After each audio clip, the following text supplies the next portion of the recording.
Haïta the Shepherd by Ambrose Bierce. In the heart of Haïta, the illusions of youth had not been supplanted by those of age and experience. His thoughts were pure and pleasant, for his life was simple, and his soul devoid of ambition. He rose with the sun and went forth to pray at the shrine of Hastur, the god of shepherds, who heard and was pleased. After performance of this pious rite, Haïta unbarred the gate of the fold, and with a cheerful mind drove his flock afield, eating his morning meal of curds and oat cake as he went, occasionally pausing to add a few berries, cold with dew, or to drink of the waters that came away from the hills to join the stream in the middle of the valley, and be borne along with it. He knew not whither. During the long summer day, as his sheep cropped the good grass which the gods had made to grow for them, or lay with their forelegs doubled under their breasts and chewed the cud, Haïta, reclining in the shadow of a tree or sitting upon a rock, played so sweet music upon his reed pipe that sometimes, from the corner of his eye, he got accidental glimpses of the minor sylvan deities leaning forward out of the copse to hear. But if he looked at them directly, they vanished. From this, for he must be thinking if he would not turn into one of his own sheep, he drew the solemn inference that happiness may come if not sought, but if looked for, will never be seen. For, next to the favor of Hastur, who never disclosed himself, Haïta most valued the friendly interest of his neighbors, the shy immortals of the wood and stream. At nightfall, he drove his flock back to the fold, saw that the gate was secure, and retired to his cave for refreshment and for dreams. So passed his life, one day like another, save when the storms uttered the wrath of an offended god. Then Haïta cowered in his cave, his face hidden in his hands, and prayed that he alone might be punished for his sins and the world saved from destruction. Sometimes when there was a great rain and the stream came out of its banks, compelling him to urge his terrified flock to the uplands, he interceded for the people in the cities, which he had been told lay in the plain beyond the two blue hills forming the gateway of his valley. It is kind of thee, O Hastur, so he prayed, to give me mountains, so near to my dwelling and my fold, that I and my sheep can escape the angry torrents. But the rest of the world thou must thyself deliver, in some way that I know not of, or I will no longer worship thee. And Hastur, knowing that Haïta was a youth who kept his word, spared the cities and turned the waters into the sea. So he had lived since he could remember. He could not rightly conceive any other mode of existence.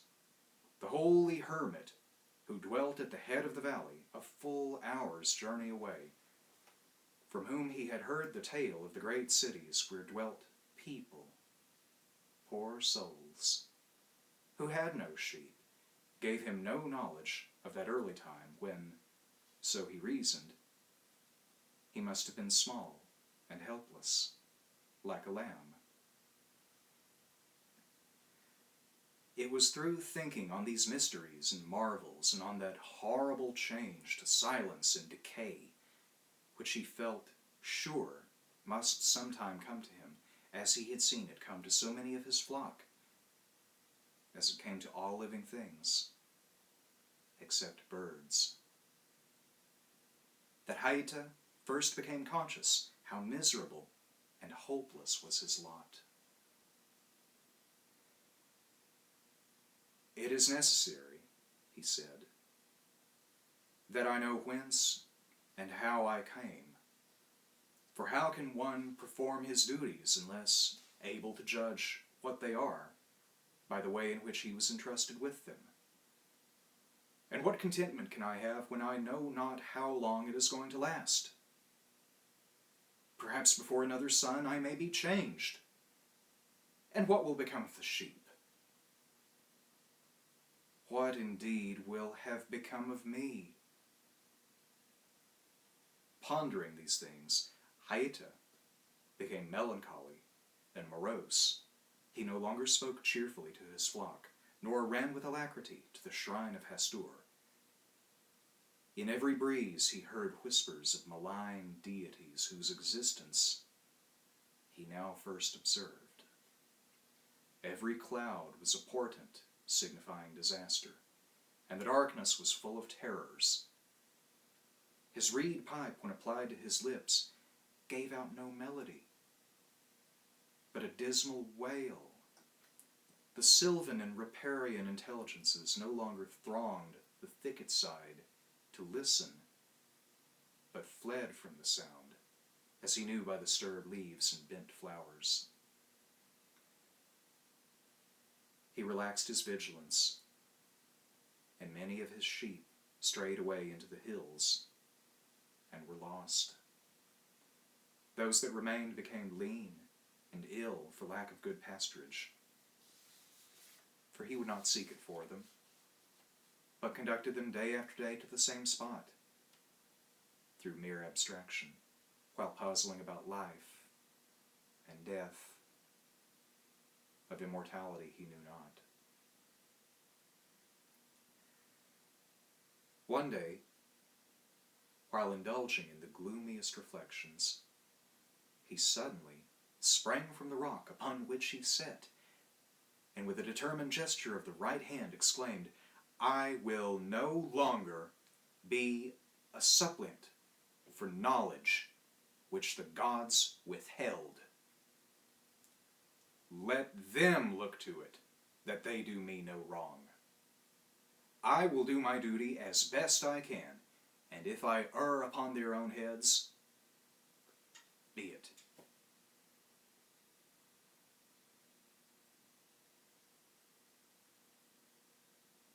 Suddenly, as he spake,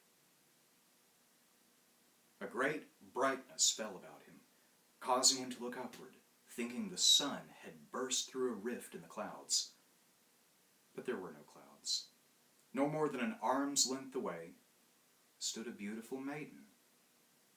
So beautiful she was that the flowers about her feet folded their petals in despair and bent their heads in token of submission. So sweet her looks that the hummingbirds thronged her eyes, thrusting their thirsty bills almost into them, and the wild bees were about her lips, and such was her brightness that the shadows of all objects lay divergent from her feet, turning as she moved. Haïta was entranced. Rising, he knelt before her in adoration, and she laid her hand upon his head. "Come," she said in a voice that had all the music of all the bells of his flock. "Come. Thou art not to worship me, who am no goddess, but if thou art truthful and dutiful, I will abide with thee." Haïta seized her hand, and stammering his joy and gratitude, arose, and hand in hand they stood and smiled into each other's eyes. He gazed on her with reverence and rapture. He said, "I pray thee, lovely maid, tell me thy name, and whence and why thou comest." At this, she laid a warning finger on her lip, and began to withdraw. Her beauty underwent a visible alteration that made him shudder. He knew not why, for she was still beautiful. The landscape was darkened by a gigantic shadow, sweeping across the valley with the speed of a vulture. In the obscurity, the maiden's figure grew dim and indistinct, and her voice seemed to come from a distance as she said, in a tone of sorrowful reproach, "Presumptuous and ungrateful youth, must I then so soon leave thee?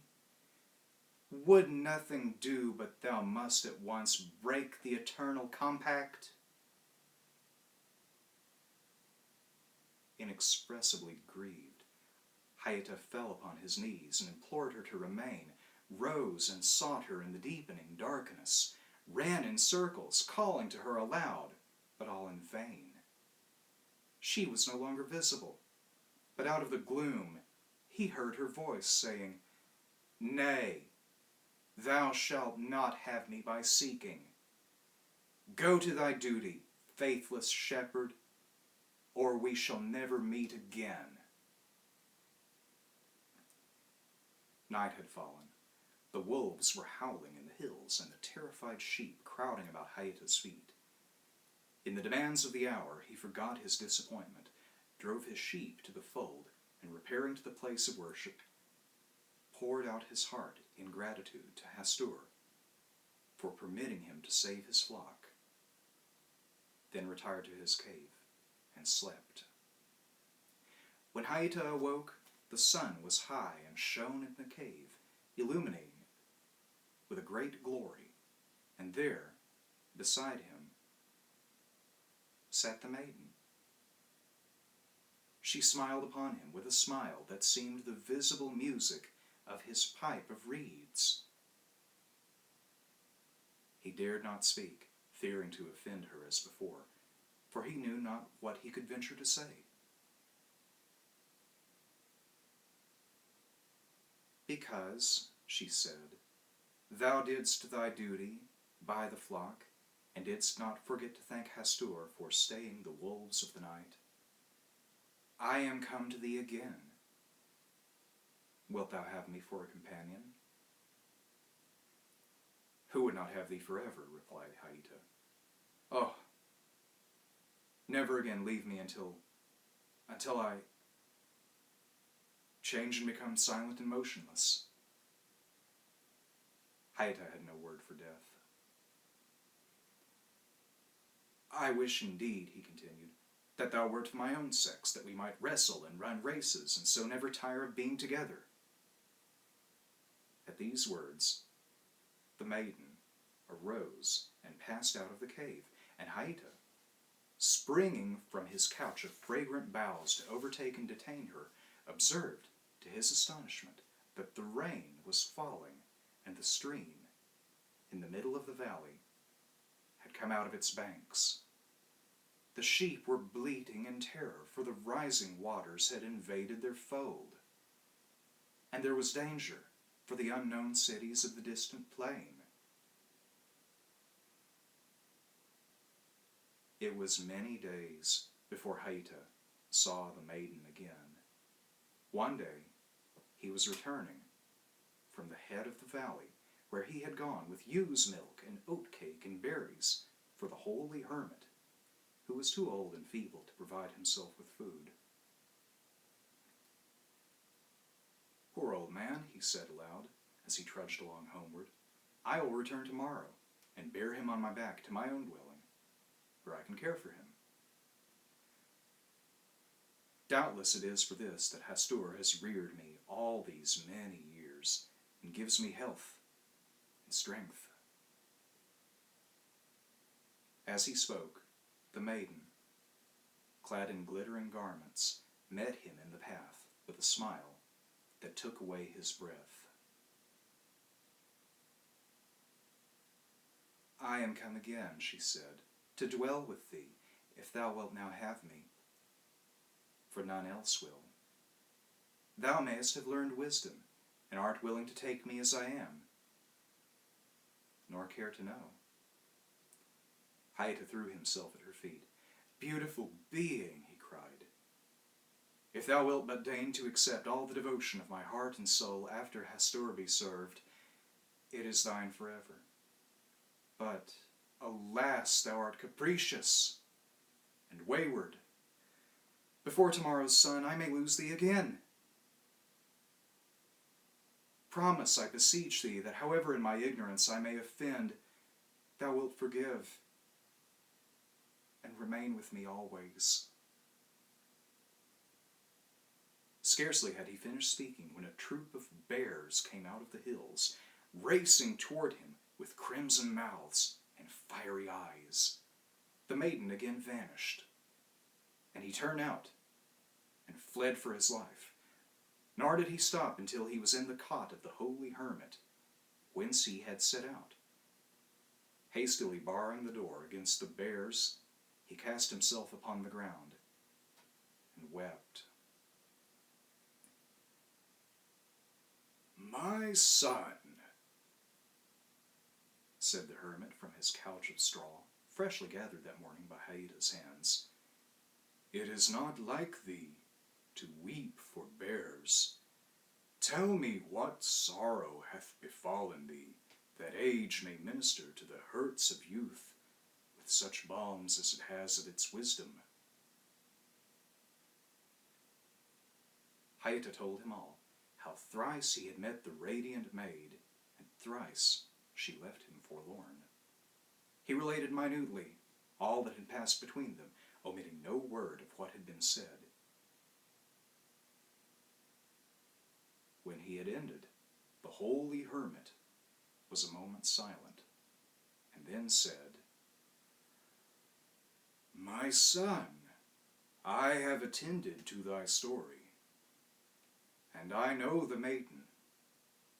I have myself seen her, as have many. Know, then, that her name, which she would not even permit thee to inquire, is happiness. Thou saidst the truth to her that she is capricious, for she imposeth conditions that a man cannot fulfill, and delinquency is punished by desertion. She cometh only when unsought, and will not be questioned. One manifestation of curiosity, one sign of doubt, one expression of misgiving, and she is away.